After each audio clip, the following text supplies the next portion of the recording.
A lot of people ask the question, why is robotics hard? We see a lot of demonstrations of systems. We see any number of YouTube videos showing self-driving cars, flying drones, quadruped robots, doing surprisingly complicated things. And they wonder, how far are we from just having general, all-purpose, arbitrary artificial intelligence and robots that can do everything from, act a lot alongside a warfighter to clean our kitchen and pick up, everybody's kids' clothes off the floor. And the reality is that we are still quite a long way from realizing the dream of general purpose artificial intelligence, especially in the physical world. The evolution of the field during the lifetime of the CTA evolved rapidly. And part of the evolution is that initially 10, 20 years ago, we were just trying to make those pieces work at all.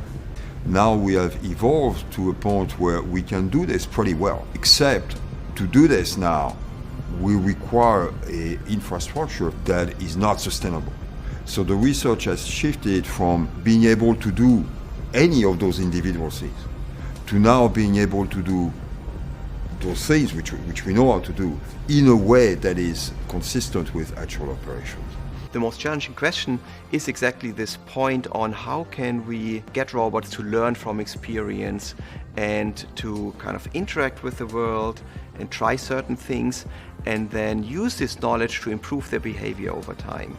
As we're getting into robotics, autonomous systems, artificial intelligence, these are things where we don't even know how to define what the problem is. We essentially need to understand the space and learn about what a solution even looks like together. And we need to build the biggest base of people in order to get at that problem. An advantage for the U.S. Army to partner with academia is the opportunity for them to train the next generations of scientists and engineers that will be leading the development, the design, and also the operation of these new technologies. We have lots of leading institutions in robotics that are involved with us, in RCTA in particular. We basically get world experts in robotics thinking about our problems and giving their perspective and offering solutions. And it gives us access to a large pool of people, excited, passionate students that are, willing to sit with us in the field at integration exercises and suffer through the challenges of getting robots to work in the real world. We need these really diverse groups of people to be able to solve these problems because there's a diverse set of problems that we need to solve. And one of the things that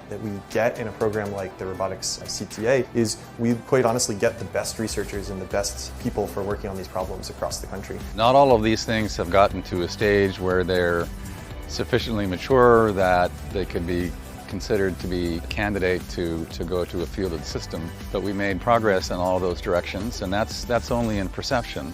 The University of Pennsylvania has been involved in multiple projects, both in manipulation and also in navigation. Throughout the project, we have produced many basic research results in both the mobility and manipulation part, as well as the perception. You can actually draw a line of some research which we did here, like with the detection and tracking with laser scanners. That was then used in the DARPA Grand Challenge. And out of that then came Google autonomous driving and so on. But you have to do that fundamental research. And there's still so much more to do. I think we made some good progress on the project, especially in the context of manipulation and a robot picking up objects, predicting how to move objects in the world. But of course, this is really just the beginning, and it's a long-term research endeavor, and there's still a lot of work to be done, and we're still pretty far away from anything that is at the level of kind of human intuitive understanding. I always envisioned the next phase of this RCTA would be having a lot of different robots, maybe even physically different robots, collaborate together. We need to make AI far more robust. We need to make machine learning much more robust. We need to make it operate with far less data.